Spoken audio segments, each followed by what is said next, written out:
Hey everyone, Leon here. I got a good one for you.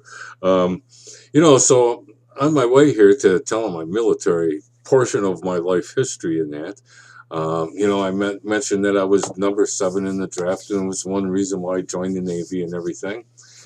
Well, I have a dear sister-in-law in that who decided to look everything up for me and let me know that actually my number on my birthday was 353.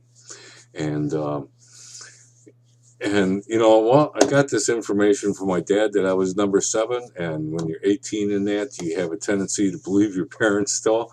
And and and I joined based on that information. And the funny thing is my dad still calls me on the 29th to wish me happy birthday.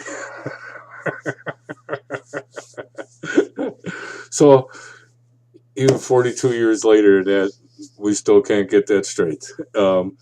So that's the funny part. And do I have any regrets or that? Finding out this information? Hell no. You know, um, I probably would have joined anyhow.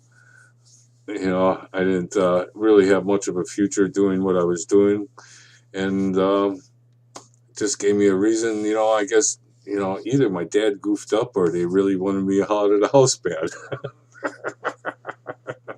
But like I say, he still calls me on the 29th for my birthday. Um, So probably an honest mistake, but I, I no regrets because I don't know how much would my life have been completely different. I don't know. Um, Probably, but I went in. I joined the Navy, and I joined when I joined. It was during the time where you could pick your occupation or that, and I picked that I wanted to be. My buddy that I joined with, we went in on the buddy system, and he went into nuclear physicist or whatever, nuclear reactor shit, and I went in as a jet airplane craft mechanic, because I figured that way I'd be safe, even if it could be a land thing or it could be on an aircraft carrier. Um, but I knew I wouldn't see much fighting. Um, I finished boot camp at Great Lakes, and which is not too far from where we live. And I looked at my orders, and it had STD on it. And I'm like, what the hell is STD? I says, that doesn't sound like jet aircraft mechanic. And my CO and that said, no, you're going to be a steward. I says, what the heck's a steward? He says, well, you cook for the officers.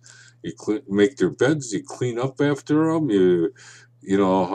take down their dirty laundry, pick up their clean laundry. And I'm like, oh my God. So anyhow, got shipped off to San Diego for cooking school. And that's one thing I don't regret, because I've always enjoyed cooking.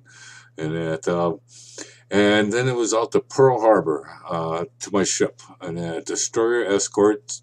Now I think they call them frigates, and that. But we had a personnel of 110 people, and we traveled the outside of the convoy because I guess we could pull up to like 29 knots, which is pretty good for a ship that size. We had as much firepower as a destroyer, and little did I know. Once I got on the ship, I found out, but little did I know walking up to it, and that which was kind of intimidating. That we were a week after I got on the ship, we were leaving for Vietnam, the one place I was trying to avoid. Other lesson I learned, very important one, and that I'd like to share with you is never volunteer for anything. So, well, anyhow, that's about it for tonight. We'll probably continue on tomorrow, and you all have a great night, a great day tomorrow, and we'll talk to you soon.